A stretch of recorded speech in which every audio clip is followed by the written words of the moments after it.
football, so that's what you want to go do. And I'm anxious to watch you play. But I do feel an obligation when they ask me to speak to share a couple quick thoughts with you. When I was your age, I would always try to get a nugget from someone speaking to me that I could take with me. Not a bunch of nuggets, because that's too much for you to handle. So once again, appreciate your patience. I want to make something real clear here, and it's an opportunity for me to speak to you, a group of fine players that took part of your summer to get better. There's a perception versus reality issue out there right now, and that's when a team loses a game. I want to ask you some questions every once in a while, so sit up tall for me. So when I ask you a question, answer the best of your ability. So when a team loses a game, what's the media, what's the fan, who they blame first? Right there, 477, loud, go. Who do they blame? Go, you didn't answer quick enough, go. Who do they blame? Right there, 763. They blame who? They blame coaches first, absolutely correct. And then they start blaming other people. And sometimes I hear coaches blame other people. Who do they blame next? Go. Players. So there's a perception out there when a team loses a game, they have bad coaches and they have bad players. My years of experience, that's not true. That's not true. Every team's got great players, every team's got great coaches. What you have to do is you have to dig deep. At Ohio State, we won 24 straight games. We started our career there. We came across a very good team, Michigan State. If we beat Michigan State, we go play for the national championship of college football. We lost that game. What happened? The media, the fans, who they blame? Blame the coaches, they blame the players. We call it BCD at Ohio State. You blame, you complain, and defend yourself. And the reason I tell you that, you as a player have a hell of a responsibility. You have to be part of the solution. You can't be the problem. So here's what we ask our players constantly, what I ask my staff constantly, I ask myself constantly. How do you go win a game? Very easy question, very complicated answer. Everybody sit up tall for me, just a couple more minutes. And this is really important for you because you need to be part of the solution. You can't be part of the problem. I've coached a bunch of players now that are part of the solution. They help get things fixed.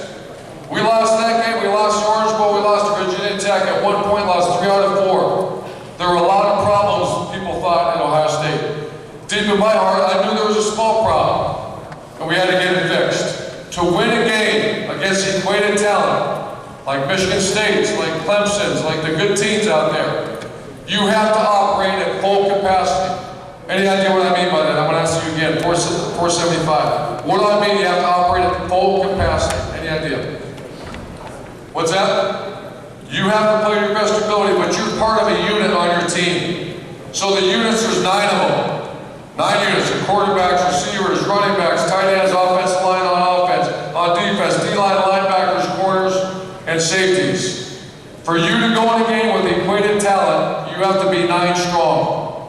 Why do players play hard? Why do teams win? Why does Ohio State have the season we had last year? Because we created a culture where guys play for one another. I went to the Cavs game 2 days ago, about 3 or 4 days ago now. I'm from Northeast Ohio, big LeBron fan, and I seen a group of players play as hard as they possibly could for each other. Ohio State Buckeyes went on to win the national championship after that loss to Virginia Tech. Why? The perception is out there, we have great players and great coaches now. It's the same players, the same coaches that people were blaming. Here's what happened. A group of players didn't blame each other. They didn't complain about what they did have or they did have. They didn't defend each other by once again putting the blame on someone else. They got busy, they went to work, and they played for each other. And the result was phenomenal. So be part, take nothing else with you today from this little conversation. Look me right in the eye here, and I'm done. Be part of the solution of your team. It's not going to be perfect. Something's going to happen this year in a football game. During the season, something's going to happen. You're going to have guys on your team going to blame each other. They're going to complain.